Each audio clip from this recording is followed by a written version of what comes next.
pagi semuanya, Bapak Ibu Saudara yang kasih Tuhan. Yuk, pagi ini kita membuka dari 1 Raja-Raja pasal yang ke-12 ayat 1 sampai dengan ayat yang ke-11, cukup banyak ya. Kita akan melihat cerita bagaimana kerajaan Salomo yang sangat besar dan kokoh itu akhirnya menjadi terpecah ketika kepemimpinan dilanjutkan kepada Rehabeam anaknya. Kita lihat dari ayat yang pertama, kemudian Rehabeam pergi ke Sikem sebab seluruh Israel telah datang ke Sikem untuk menobatkan dia menjadi raja. Segera sesudah hal itu kedengaran kepada Yerobeam bin Nebat, pada waktu itu dia masih ada di Mesir, sebab ia melarikan diri ke sana dari hadapan Raja Salomo, maka kembalilah ia dari Mesir. Orang menyuruh memanggil dia, lalu datang Yerobeam dengan segenap jemaah Israel dan berkata kepada Rehabeam, ayahmu telah memberatkan tanggungan kami, maka sekarang ringankanlah pekerjaan yang sukar yang dibebankan ayahmu dan tanggungan yang berat yang dipikulkannya kepada kami, supaya kami menjadi hambamu. Saudara, kerajaan Salomo nanti akhirnya terpecah menjadi 2, yaitu 10 dipegang oleh Yerobeam yang dulunya adalah pegawai yang sangat multi talent pada zaman Salomo. Kemudian yang sisanya dipegang oleh Rehabeam. Nah, sekarang saya akan mengajak, ini masih belum pecah ya. Tetapi apa yang menjadi titik awal penyebab perpecahan kerajaan ini? Dan saya berdoa bahwa melalui pelajaran yang kita bisa tarik dari pengalaman ini, saya berharap bahwa kita akan bisa membangun kerajaan yang kokoh. Saya berdoa bahwa Voice Over Shift juga akan menjadi kokoh dan rumah tangga akan menjadi kokoh. Kita akan lihat, kita akan belajar prinsip yang terkandung di dalamnya ya. Ayat yang kelima, tetapi ia menjawab mereka, pergilah sampai lusa, kemudian kembalilah kepadaku, lalu pergilah rakyat itu. Sesudah itu Rehabeam meminta nasihat dari para tua-tua yang selama hidup Salomo mendampingi Salomo ayahnya, katanya, apakah nasihatmu untuk menjawab rakyat itu? Rehabeam sudah melakukan langkah awal yang bagus. Bagaimana sih aku harus membangun kerajaan ini supaya kokoh juga seperti pada zaman Salomo dan pada zaman Daud. Jadi dia meminta nasihat bagaimana untuk membangun kerajaan yang kokoh. Ayat yang ke-7, beberapa tua-tua yang selama hidup Salomo mendampingi Salomo, mereka menasihatkan begini. Jika hari ini engkau mau menjadi hamba rakyat, mau mengabdi kepada mereka dan menjawab mereka dengan kata-kata yang baik, maka mereka akan menjadi hamba-hambamu sepanjang waktu. Tetapi ia mengabaikan nasihat yang diberikan para tua-tua itu, lalu ia minta nasihat kepada orang muda sebaya dengan dia dan yang mendampinginya. Katanya kepada mereka, apakah nasihatmu supaya kita dapat menjawab rakyat yang mengatakan kepadaku, ringankan tanggungan yang dipikulkan kepada kami oleh ayahmu? Lalu orang-orang muda yang sebaya dengan dia berkata, beginilah harus kau katakan kepada rakyat yang telah berkata kepadamu, ayahmu telah memberatkan tanggungan kami. Tetapi engkau ini, berilah keringan kepada kami, beginilah harus kau katakan kepada mereka, kelingkingku lebih besar daripada pinggang ayahku. Maka sekarang ayahku telah membebankan kepada kamu tanggungan yang berat, tetapi aku akan menambah tanggungan kamu. Ayahku telah mengajar kamu dengan cambuk, tetapi aku akan mengajar kamu dengan cambuk yang berduri besi. Jadi ini ada 2 nasihat, satu dari tua-tua, satu dari anak-anak muda yang sebaya. Nah, rupanya dari kedua nasihat ini, Rehabeam lebih menuruti nasihat dari anak-anak muda karena usia Rehabeam juga memang masih sangat muda. Jadi nasihatnya banyak berdasarkan emosi ya. Nah, saya mau fokus kepada nasihat dari para tua-tua. Bagaimana sih supaya kita itu bisa membangun kerajaan yang kokoh? Kerajaan ini bisa berbicara tentang membangun rumah tangga. Kerajaan ini bisa berbicara tentang membangun kelompok-kelompok komunitas. Apa nasihat yang disarankan oleh para tua-tua? Saudara, kalau saya menangkap ada 2 macam nasihat di sini. Walaupun ada 3, tetapi saya menangkap itu yang 1 dan 2 hampir sama ya. Yaitu nasihat yang diberikan adalah begini, saudara. Yuk kita lihat kembali ayat yang ke-7. Perhatikan. Jika hari ini engkau mau menjadi hamba rakyat, mau mengabdi kepada mereka. Nah, ini yang pertama. Menjadi hamba rakyat, mau mengabdi kepada mereka, dan yang pertama dan yang kedua menjawab mereka dengan kata-kata yang baik. Saudara, saya ingin mengajak kita kilas balik ya ke kitab Keluaran. Saya ini pada waktu membaca zaman Perjanjian Lama, zaman para imam-imam, saudara, saya tuh menemukan banyak hal yang indah luar biasa. Semua yang tertulis di Alkitab, sekali lagi saya katakan tidak ada yang ditulis itu cuma untuk penghias. Semua pasti ada maksudnya. Yuk kita lihat kitab Keluaran, pasal yang ke-28.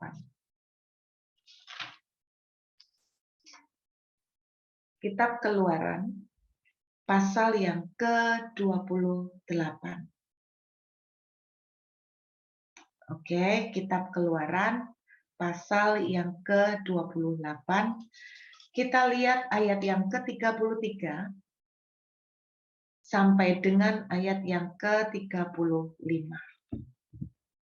Keluaran 28, ayat 33 sampai 35. Pada ujung gamis itu haruslah kau buat buah delima dari kain ungu tua, kain ungu muda, dan kain kirmisi pada sekeliling ujung gamis itu, dan di antaranya berselang-seling giring-giring emas, sehingga satu giring-giring emas dan satu buah delima selalu berselang-seling pada ujung gamis itu. Haruslah gamis itu dipakai Harun apabila ia menyelenggarakan kebaktian, dan bunyinya harus kedengaran apabila ia masuk ke dalam tempat kudus di hadapan Tuhan, dan apabila ia keluar pula, supaya ia jangan mati. Saudara, kalau membaca pakaian dari para imam, ternyata setiap bagian dari pakaian imam itu adalah mewakili dosa tertentu. Jadi artinya imam itu kan pada zaman Perjanjian Lama dipakai untuk menjadi perantara, kan gitu. Yesus adalah perantara bagi kita. Pada waktu imam itu menghadap Tuhan, setiap bagian yang ada di badan imam, yang nempel di baju imam, semuanya itu mewakili untuk dosa-dosa tertentu. Jadi ada yang mewakili untuk dosa persinahan, ada yang mewakili untuk minta pengampunan dosa keserakahan. Jadi setiap bagian imam, baju imam itu punya pengertian. Nah, dalam kitab Keluaran pasal 28 yang baru kita baca, ini lebih berbicara tentang satu bagian yang ada di bagian bawah, yaitu gamis. Sepintas kalau kita lihat itu kayak apron ya. Apron, jadi apron itu kayak baju masak, tapi yang bagian bawah, saudara, itu namanya gamis. Dan di bagian bawah itu, Tuhan mengatakan melalui Musa pada waktu di dalam kitab Keluaran, disuruh membuatkan giring-giring emas, terus diseling-seling dengan buah delima, bukan buah delima beneran, tapi dibuat seperti jumbai. Kalau di Perjanjian Baru, kisah wanita pendaran menjamah jumbai, nah itu dibikinkan bentuk buah-buahan delima. Jadi sebetulnya lebih ke bentuk jumbai ya, seperti jumbai biasa gitu. Nah itu berselang-seling dengan giring-giring emas. Giring-giring emas itu lonceng atau bel. Jadi itu berselang-seling. Nah, buah delima hiasan delima yang di setiap samping dari bel ini terdiri dari 3 warna. Itu semua ada artinya loh, saudara. Ternyata keren banget ya. Mempunyai 3 warna, yaitu kain ungu tua, dari kain ungu muda, dan warna kain kirmisi itu dari 3 warna, ungu tua, ungu muda, dan merah tua. Dan saudara, jumlah dari buah delima dan jumlah lonceng atau jumlah belnya berarti sama. Nah, ketika saya membaca ini, Anda perhatikan, setiap kali imam masuk, bunyi bel itu harus bunyi. Wah, haleluya, wajah saya kok jadi cantik. Puji Tuhan. Saudara enggak usah terdistract ya. Saudara dengarkan firman aja. Oke. Jadi pada waktu imam itu masuk ke ruang Maha Kudus, masuk ke hadirat Tuhan, imam itu pokoknya lonceng itu harus bunyi. Sebab kalau lonceng itu tidak bunyi berarti tandanya imam itu mati. Makanya kalau imam itu masuk ke ruang Maha Kudus, imam itu mesti dipasangin tali di pergelangan kaki. Karena orang tidak boleh masuk ke ruang Maha Kudus karena sangat kudus. Jadi kalau imam itu melakukan dosa, maka imam itu akan mati. Dan ketika imam itu mati, maka orang-orang yang di luar tidak dengar bunyi loncengnya, kan tidak dengar, oh berarti ini mati. Karena kan tidak bergerak. Berarti ketika imam ini mati, maka yang mereka lakukan, mereka harus menarik tali itu. Jadi itu cara mereka menarik keluar imam. Itu yang terjadi. Makanya saudara, dalam perjanjian lama, saya baru ngerti bahwa dalam perjanjian lama banyak sekali setiap tahun, istilahnya banyak sekali jumlah imam yang mati di dalam Shekinah Glory. Jadi di perjanjian lama, tidak keenakan juga ternyata jadi imam Lewi, karena banyak sekali jumlah imam Lewi yang mati, bukan mati karena kasus pemberontakan seperti zaman Korah, Datan, dan Abiram, tapi banyak dari mereka itu yang mati di dalam menjalankan keimaman mereka, karena ketika mereka salah, mereka berdosa, mereka tidak kudus, maka imam itu akan mati. Jadi serem juga ya. Makanya saudara, kita hamba-hamba Tuhan pasti tuntutannya akan lebih daripada orang-orang yang tidak ngerti. Kalau semakin banyak kita tahu, semakin banyak pula tuntutannya. Itu pasti, itu konsekuensinya. Nah, jadi kembali lagi bicara tentang giring-giring emas atau lonceng, ini harus bunyi. Kalau bunyi, itu berarti hidup. Kalau tidak bunyi, berarti mati. Nah, yang saya mau bagikan adalah arti istilahnya giring-giring emas dan delima. Saudara, delima, salah satu arti yang pertama, delima, yuk kita lihat dari kitab Hagai. Kita baca dari kitab Hagai, Bapak Ibu ya. Hagai pasal yang kedua. Kita lihat kitab Hagai pasal yang kedua. Kita lihat ayat yang ke-20. Kitab Hagai pasal 2 ayat 20. Apakah benih masih tinggal tersimpan dalam lumbung, dan apakah pohon anggur dan pohon ara, pohon delima dan pohon zaitun belum berbuah? Mulai dari hari ini aku akan memberi berkat. Pohon delima seringkali dipakai oleh Alkitab.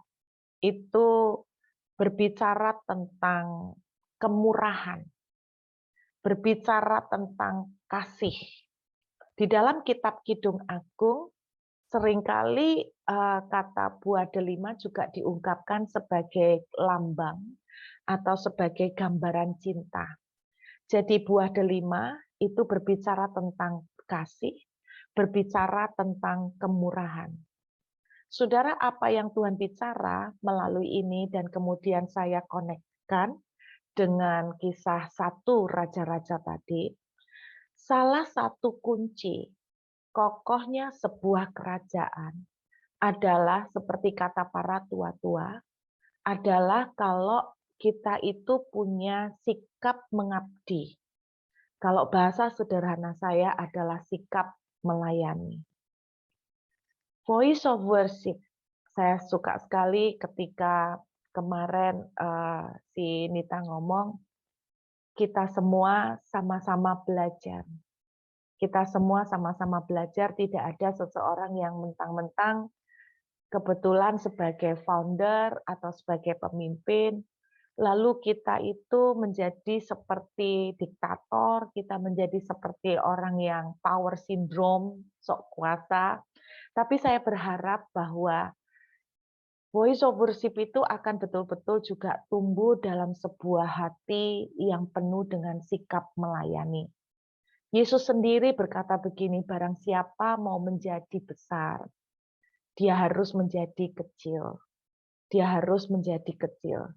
Barang siapa menjadi pemimpin, mau menjadi pemimpin, dia harus menjadi pelayan. Saudara, kunci sebuah kerajaan bisa menjadi kokoh kalau orang-orang yang ada di dalamnya mempunyai hati atau sikap untuk melayani, mempunyai hati atau sikap itu merendah. Kerendahan hati, kemurahan, kasih, itu yang akan membuat sebuah kerajaan itu kokoh. Rumah tangga tidak akan kokoh kalau seorang istri punya sikap mentang-mentang, mungkin kalau istri yang kerja, suami tidak ada pekerjaan, terus istri mentang-mentang ngatur suami. Sebuah rumah tangga tidak akan bisa kokoh kalau dua-duanya sama-sama keras, tidak punya hati memberikan kemurahan, tidak punya hati memberikan sikap untuk ngerendah. Saudara bicara tentang kemurahan, itu bukan cuma soal keuangan. Bicara tentang kemurahan itu juga soal ngampunin. Bicara tentang kemurahan itu soal ya memberikan kemurahan hati. Saudara, ini bukan cuma bicara tentang kerajaan atau sebuah komunitas doang, tapi dalam hidup kita pribadi. Sebuah pribadi akan menjadi kokoh. Kehidupan saudara dan saya, pelayanan kita, karir kita, apa saja yang kita sentuh akan menjadi kokoh. Apa saja yang kita bangun, baik kita sedang membangun karir, itu akan menjadi kokoh kalau kita itu punya attitude dengan kerendahan hati. Kalau kita itu punya attitude dengan kemurahan. Kalau kita itu punya attitude dengan sikap melayani. Saudara, saya ingat Tuhan berkata begini, kalau kamu ditampar pipi kananmu, kasih pipi kirimu. Saya percaya inilah kunci bagaimana kita itu akan menjadi seseorang yang kokoh. Prestasi karir kita itu akan menjadi kokoh. Saya pernah ngomong sama saudara-saudara di sini, kita tidak perlu klarifikasi. Amin, saudara. Klarifikasi, nggak perlu kita tuh keluarkan kata-kata pembelaan, seakan-akan kita itu mencari mencari teman untuk dukung. Dulu pernah saya lakukan, saya pernah sampai pakai satu kali saya khotbah di mimbar, saya menceritakan tentang apa yang saya alami dan saya menceritakan serangan-serangan yang dilakukan oleh si A, si B kepada saya. Saya ceritakan di mimbar dan saya bersyukur gembala dari gereja tersebut setelah kebaktian selesai dia menghampiri saya dan dengan penuh kasih dia berkata, "Ibu, kalau saya boleh mau kasih masukan, jangan pakai mimbar untuk menceritakan kepahitan, jangan pakai mimbar untuk menceritakan apa fitnahan-fitnahan orang, jangan pakai mimbar untuk menceritakan keburukan dari orang lain yang meneror ibu." Saya bersyukur saya mengalami, saya ditegur seperti itu, saudara. Saya belajar dari pengalaman itu bahwa ketika kita itu tidak perlu klarifikasi, tetapi kita tetap dengan sikap hati melayani, kita ditampar pipi kanan, ya udahlah kita kasih pipi kiri. Artinya itu saya percaya gini, bukan cuma sekedar bicara tentang ngalah, bukan sekedar bicara kalau kita ditampar pipi kanan, kita kasih pipi kiri, itu artinya kita berbicara tentang memberikan kemurahan. memberikan kemurahan.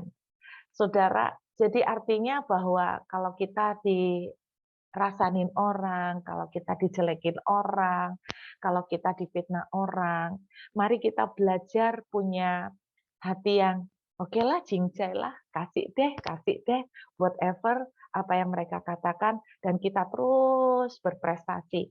Saudara, seperti saya pernah bilang, klarifikasi yang paling powerful adalah dengan cara berprestasi. Mari saudara, pelayanan kita akan tetap kokoh saat kita itu tetap punya hati itu, kasihlah kemurahan. Kita terus berkarya buat Tuhan. Saya percaya makin lama kita akan makin naik, makin lama kita akan makin diberkati. Itu yang pertama. Jadi lonceng itu akan tetap hidup. Dan satu lagi saudara, pada pakaian dari imam, ada sebuah keunikan juga bahwa ketika lonceng itu bersentuhan dengan buah delimanya, jadi lonceng, maka bunyinya akan semakin keras. Bunyinya akan semakin keras. Nah, saudara dengar baik-baik. Ketika lonceng itu bersentuhan dengan buah delimanya, bunyinya akan semakin keras. Hidup kita akan semakin kuat berbicara saat hidup kita selalu berjalan dalam sikap kerendahan hati. Hidup kita akan makin keras berbicara di hadapan Tuhan dan di hadapan orang lain. Akan menjadi semakin hidup saat kita berjalan dengan hati penuh dengan kasih dan kemurahan. Amin. Hal yang kedua, saudara ya, buah delima ternyata menurut Talmud, oke? Menurut Talmud, ternyata gamis yang dipakai oleh imam itu untuk membawa pendamaian terhadap kepada Tuhan, terhadap dosa-dosa mengenai dosa-dosa manusia yang berhubungan dengan lidah. Nah, gamis sendiri dipakai oleh imam itu untuk mewakili memohon pengampunan dosa atas kejahatan lidah. Itu gamis. Dan ternyata saudara, buah delima itu punya 3 warna. Ungu tua, ungu muda, dan warna merah tua. Menurut kitab Talmud, itu adalah gambaran. Gambaran dari 3 hal, yaitu pembicara yang bicara, dan yang kedua yang dengar, dan yang ketiga yang dirasani, yang dibicarakan atau topik yang dibicarakan. Jadi 3 warna itu mewakili pembicara yang bicara, yang dengar, dan yang ketiga yang dibicarakan. Jadi 3 hal. Nah, saudara, apa artinya bahwa lonceng itu akan berbunyi saat bersentuhan dengan buah delima? Artinya itu begini, bahwa hidup kita itu akan menjadi hidup saat betul-betul lidah kita juga dijaga dengan benar. Para tua-tua memberikan nasihat kepada Rehabeam, dengarkan. Jika kamu berkata-kata dengan baik, maka kerajaanmu akan kokoh. Jika kamu berkata-kata dengan baik, maka rakyat itu akan mengabdi kepada kamu selama-lamanya. Anda perhatikan, kenapa banyak komunitas pecah? Pasti penyebabnya di 2 ini. Yang pertama, karena ada arogan. Tidak ada hati ngelayani ngendek. Dan yang kedua, karena pasti ada masalah omongan. Perhatikan, komunitas pecah, gereja banyak pecah karena 2 ini. Nasihatnya kelihatannya cuma 2 tapi powerful. Kalau engkau mau rumah tanggamu kokoh, maka Anda harus betul-betul menjaga mulut. Kenapa banyak perceraian terjadi? Karena mulut. Karena suami merasa istri cerewet, nggak bisa menghormati, mulut lagi. Kenapa perceraian terjadi? Karena istri merasa suami kasar omongannya. Lama-lama nggak tahan, mulut lagi, saudara. Banyak perpecahan terjadi karena mulut. Tidak heran ketika saya melihat satu raja-raja ini tentang nasihat para tua-tua kepada Rehabeam. Saya kaget bahwa nasihat ini cuma 2. Tetapi saya mulai menyadari bahwa 2 nasihat ini sangat-sangat memang terjadi dalam kehidupan banyak komunitas, dalam kehidupan banyak anak-anak Tuhan. Dengarkan, saya berharap seperti yang saya bilang tadi, klarifikasi terhebat itu bukan dengan mulut, tapi klarifikasi terhebat adalah dengan prestasi. Sikap melayani, Anda tetap merendah. Orang tuh lama-lama akhirnya melihat, iya ya dia kok kayak gini ya. Biarpun diserang seperti ini, dia kok tetap baik. Dia kok tetap mengasihi. Wow, orang akhirnya akan melihat. 2 hal ini, saya ajak kita buka Amsal 13, ayat 3. Amsal 13, ayat yang ketiga.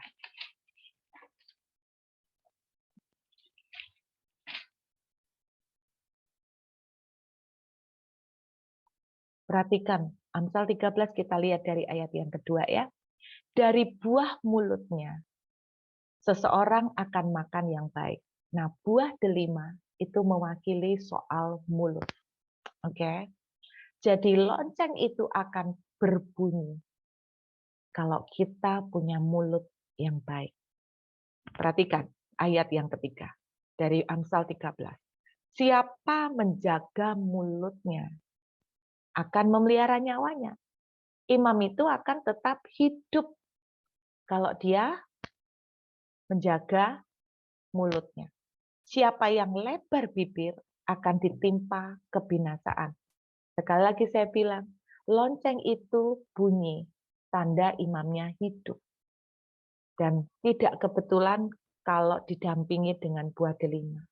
Artinya, salah satu faktor yang akan membuat lonceng itu hidup adalah kalau kita menjaga mulut. Buah delima bicara tentang mulut. Amin. Saya ingat cerita Imam Zakaria, itu bersyukur banget loh, masih ada kemurahan. Pada waktu dia masuk menghadap hadirat Tuhan, dia kebetulan bertugas pada saat itu. Dia istilahnya tidak percaya dengan Tuhan.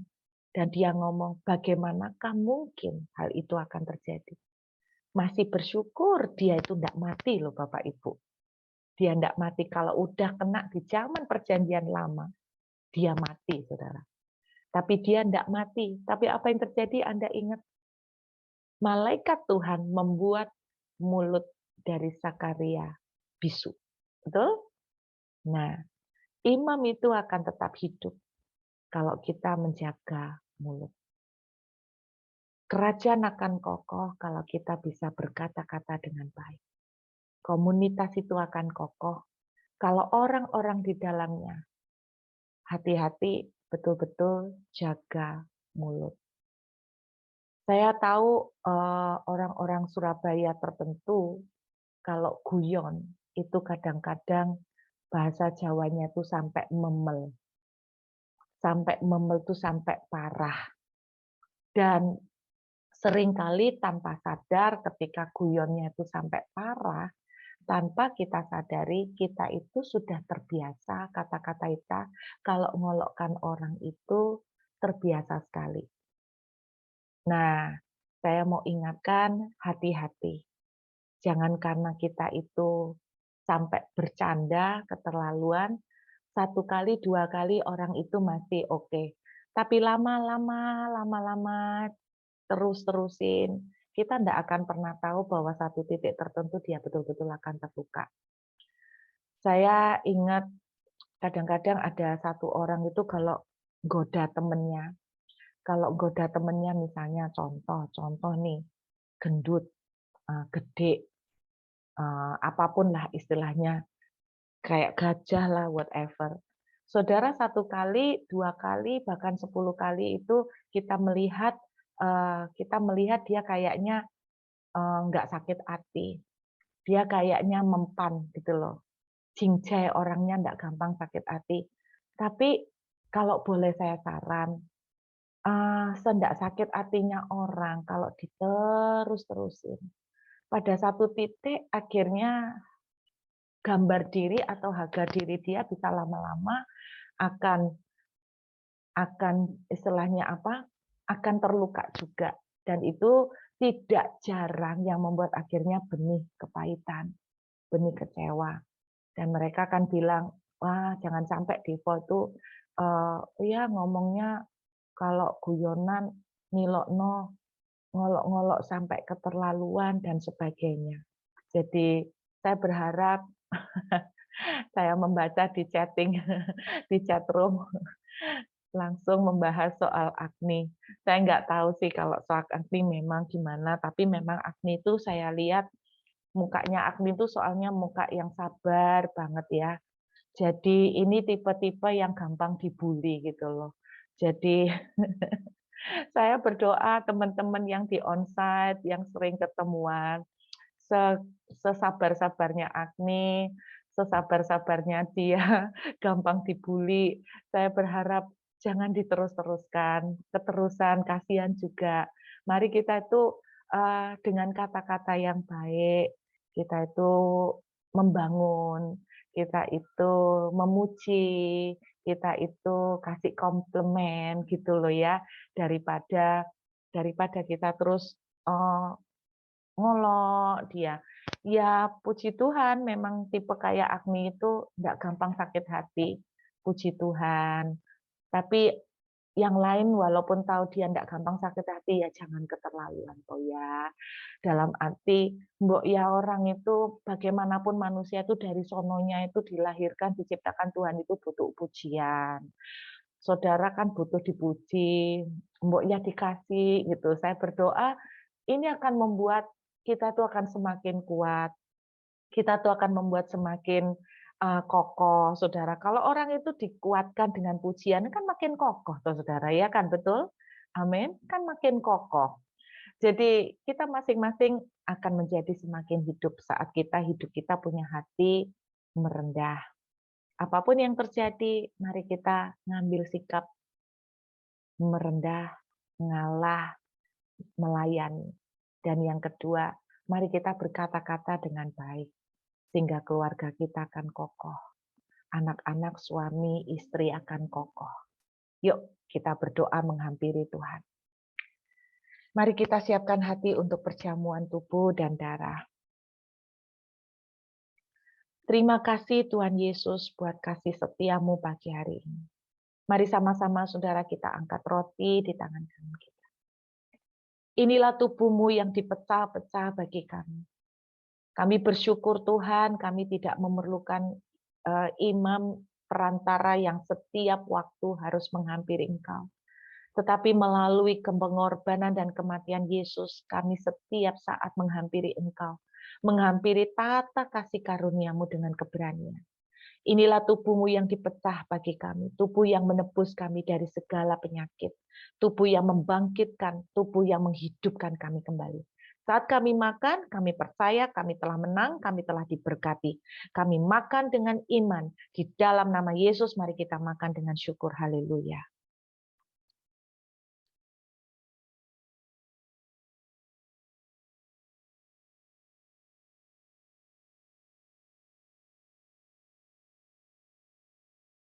Mari kita angkat anggur di tangan kanan kita. Inilah darahmu yang dicurahkan bagi kami. Saat kami minum anggur ini, kami percaya kami telah didamaikan dengan Tuhan. Pelanggaran kami telah dihapuskan, dan kami menjadi kembali milik kepunyaan. Kami menjadi milik kesayangan. Saat kami minum anggur ini, kutuk telah dipatahkan. Dosa telah diampuni. Dan kami menjadi milik kepunyaanmu sendiri. Kami minum dengan percaya. Di dalam nama Tuhan Yesus, mari kita minum dengan iman. Haleluya.